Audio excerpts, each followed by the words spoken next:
Assalamualaikum warahmatullahi wabarakatuh. Om Swastiastu, Namo Buddhaya, salam kebajikan, salam sejahtera bagi kita semuanya. Halo teman-teman semuanya, apa kabar kalian pada hari ini? Kami harap semoga teman-teman dalam keadaan sehat tanpa satu kurang apapun. Ibu Uun Yanuhar yang kami hormati, serta teman-teman dari kelas Fisiologi Hewan Air M04 yang saya cintai dan saya banggakan. Pertama-tama, marilah kita memanjatkan puja dan puji syukur kita kehadirat Tuhan Yang Maha Esa, Allah Subhanahu wa Ta'ala, karena atas segala limpahan rahmat dan karunia-Nya, kita masih diberikan kesempatan pada hari ini untuk mengikuti kegiatan perkuliahan.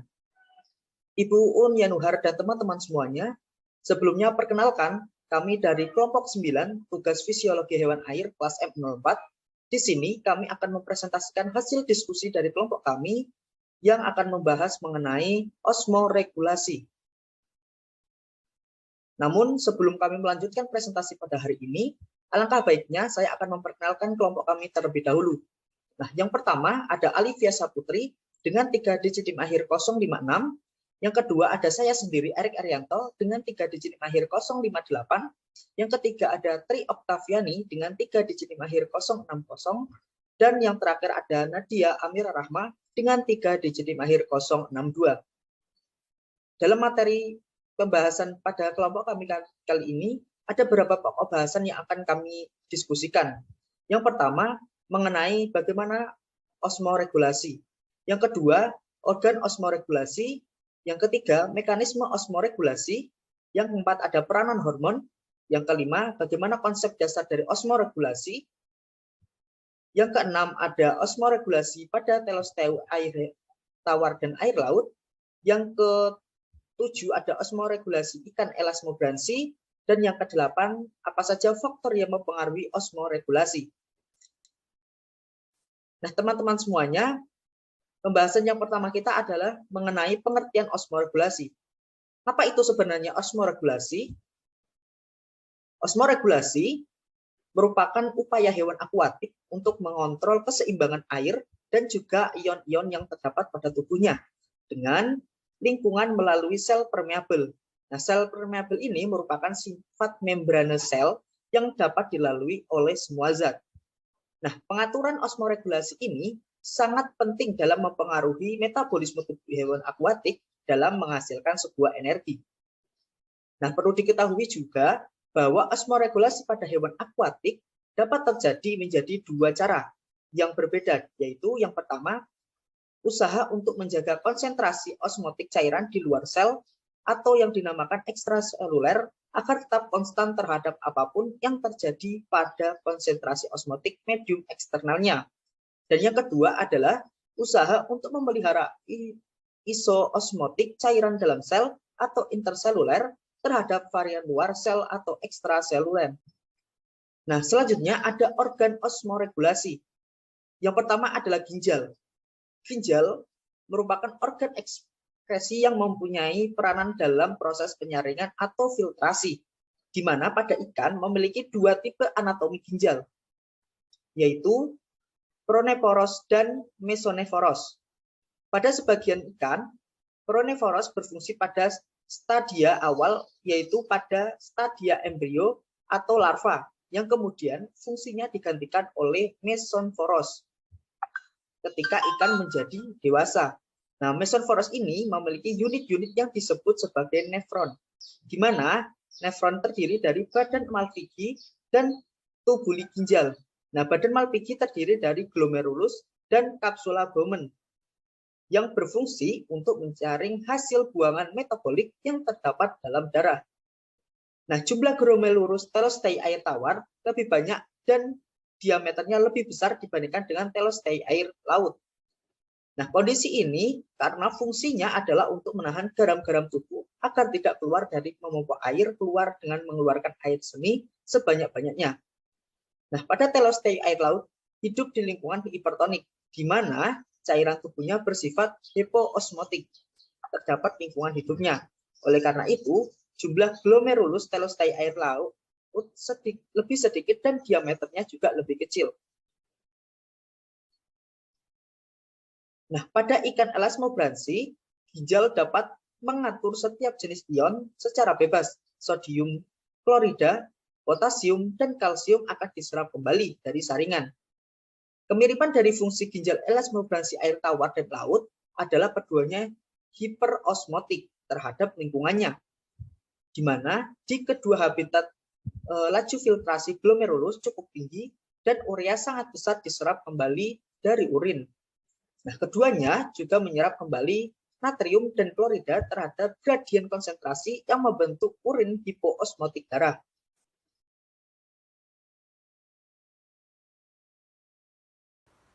Pada ikan elasmobranchi, ginjal dapat mengatur setiap jenis ion secara bebas. Sodium, klorida, potasium, dan kalsium akan diserap kembali dari saringan.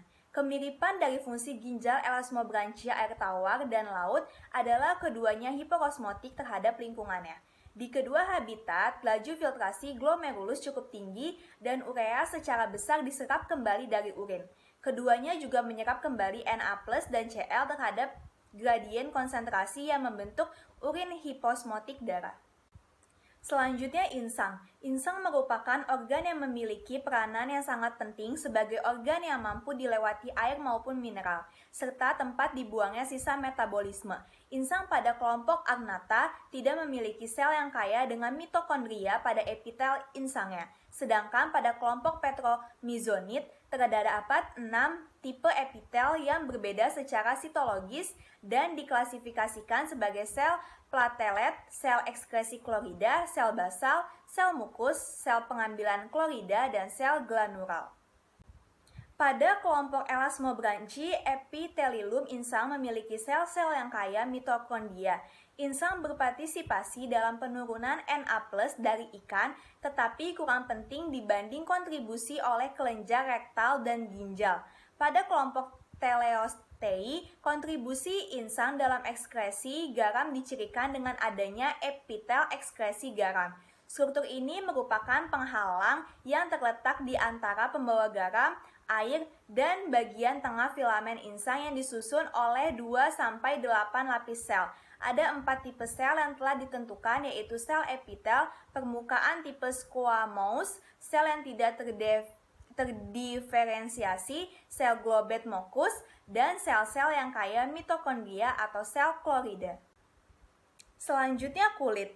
Umumnya kulit berperan dalam proses osmoregulasi pada jenis ikan tertentu, terutama pada stadia awal atau larva di mana epidermis kulit masih sangat tipis. Pada Teleostei, air tawar yang bersifat hiperosmotik terhadap lingkungan hidupnya. Masalah utama yang muncul adalah bagaimana memasukkan air secara osmose. Peranan kulit dalam penyerapan secara aktif pada Teleostei air tawar menjadi kurang berarti bila dibandingkan dengan peranan insang. Hal ini karena insang mempunyai permukaan yang lebih besar dan didukung dengan permeabilitasnya yang tinggi. Sedangkan kulit umumnya memiliki ketebalan yang lebih besar sehingga bersifat impermeable. Pada kelompok Agnatha, kulit berperan terhadap ekskresi garam-garam dengan keberadaan kelenjar lendir atau slime gland. Kelompok Agnatha juga memiliki konsentrasi sodium dan klorida pada serum darah dan urinnya yang tidak berbeda dengan lingkungannya.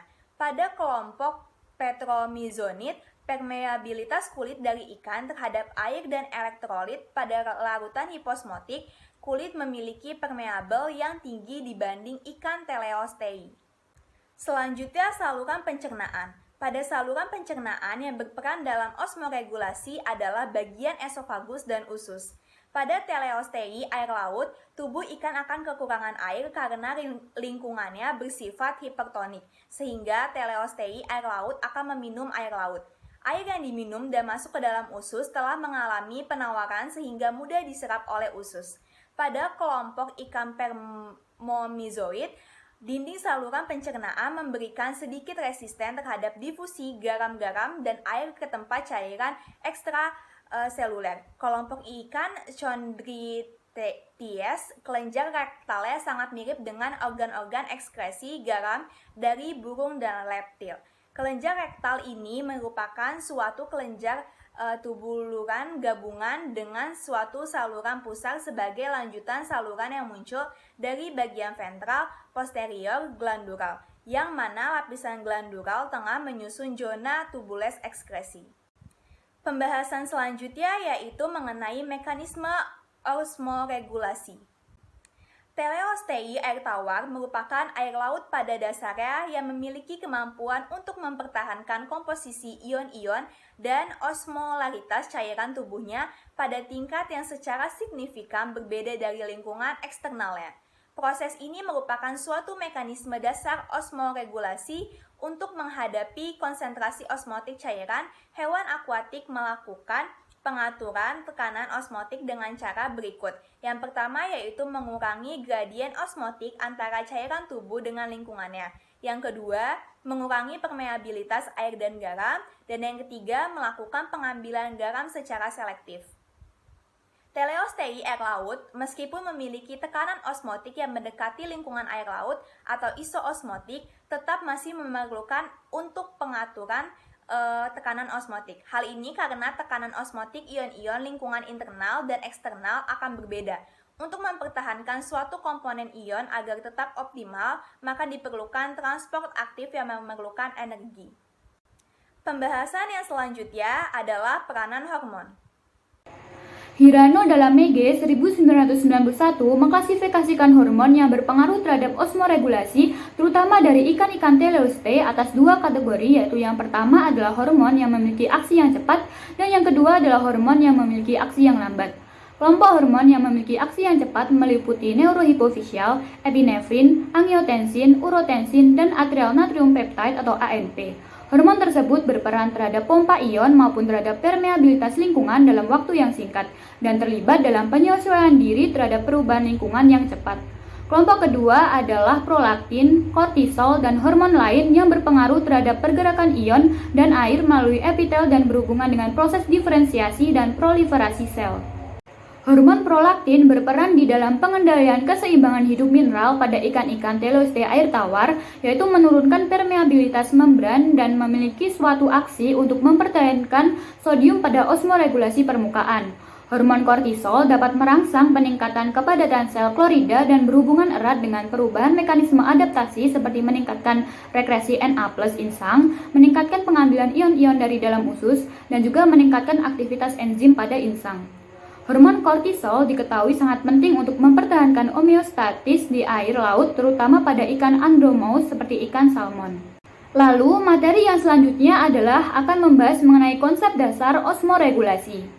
Organisme air dapat dibagi menjadi dua kategori sehubungan dengan mekanisme fisiologisnya dalam menghadapi tekanan osmotik air media, yaitu yang pertama adalah osmokonformer, adalah organisme air yang secara osmotik labil dan mengubah-ubah tekanan osmotik cairan tubuhnya untuk menyesuaikan diri dengan tekanan osmotik air media hidupnya. Lalu yang kedua adalah osmoregulator, yaitu organisme air yang secara osmotik stabil selalu berusaha mempertahankan cairan tubuhnya pada tekanan osmotik yang relatif konstan dan tidak perlu harus sama dengan tekanan osmotik air pada media hidupnya.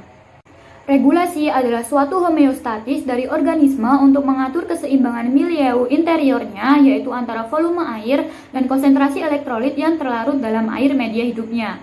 Terdapat tiga pola regulasi menurut Panikkar 1991, yaitu yang pertama adalah regulasi hipertonik atau hiperosmotik, yaitu pengaturan secara aktif konsentrasi cairan tubuh hewan yang lebih tinggi dibandingkan konsentrasi media. Lalu yang kedua adalah regulasi hipotonik atau hipoosmotik, yaitu pengaturan secara aktif konsentrasi cairan tubuh yang lebih rendah dibandingkan konsentrasi media. Dan yang terakhir adalah regulasi isotonik atau isoosmotik, yaitu bila kerja osmotik dilakukan pada keadaan konsentrasi cairan tubuh yang sama dengan konsentrasi media. Lalu materi yang selanjutnya adalah mengenai osmoregulasi pada ikan teleostei air tawar dan juga air laut.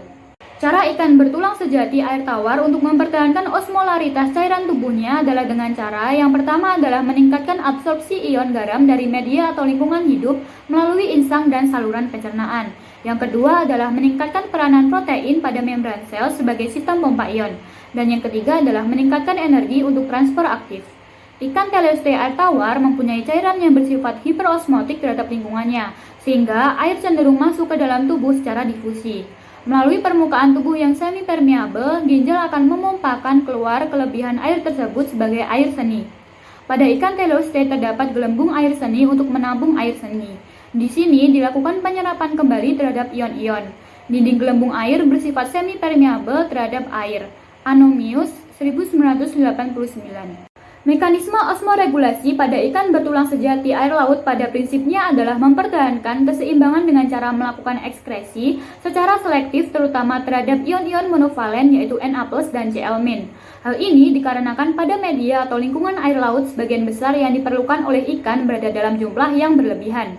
Peranan insang dalam mekanisme osmoregulasi ikan bertulang sejati air laut ini sangatlah penting karena ini bisa mempunyai permeabilitas yang sangat tinggi terhadap ion-ion monovalen. Na+ dan Cl- yang secara pasti bergerak dari media atau lingkungan air laut ke dalam plasma pada saluran pencernaan ion-ion monovalen Na+ dan Cl- bersama-sama dengan air akan diabsorpsi pada waktu air laut diminum sebagai pengganti air yang berdifusi ke media atau lingkungan hidupnya.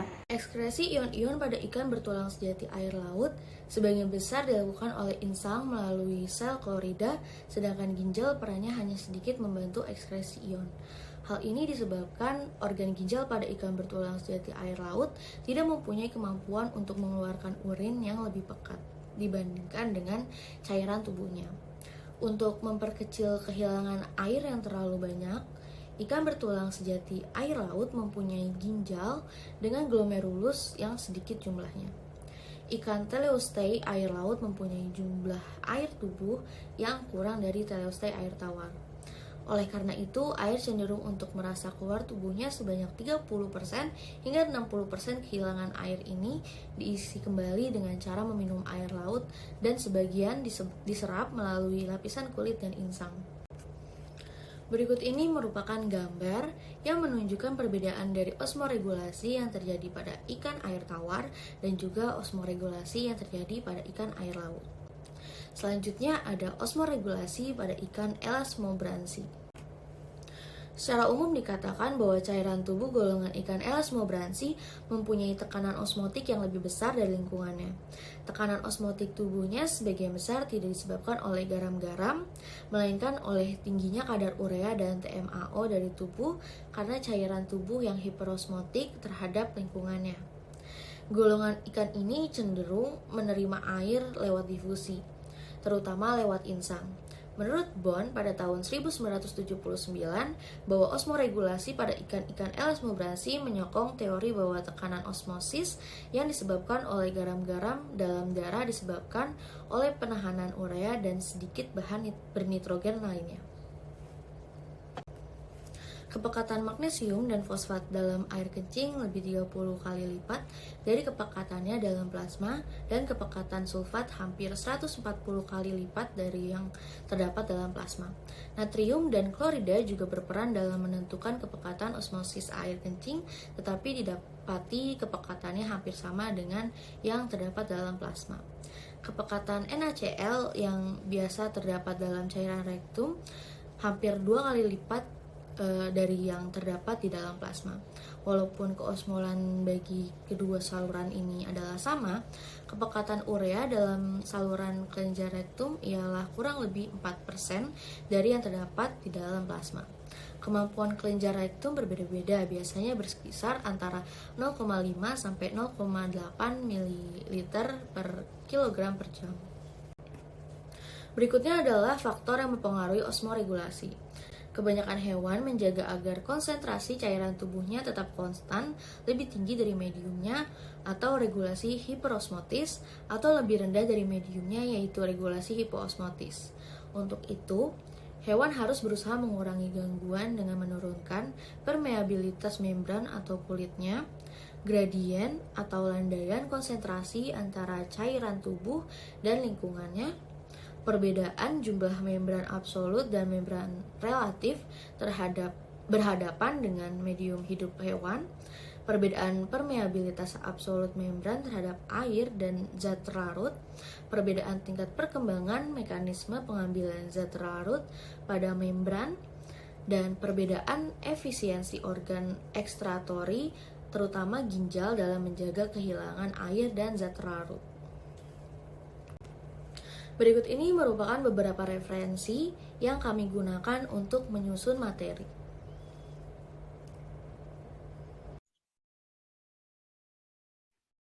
Ibu Uun dan teman-teman semuanya, demikian tadi presentasi dari kelompok kami. Apabila ada kurang lebihnya, kami mohon maaf yang sebesar-besarnya. Saya akhiri, wabillahi taufiq wal hidayah. Wassalamualaikum warahmatullahi wabarakatuh.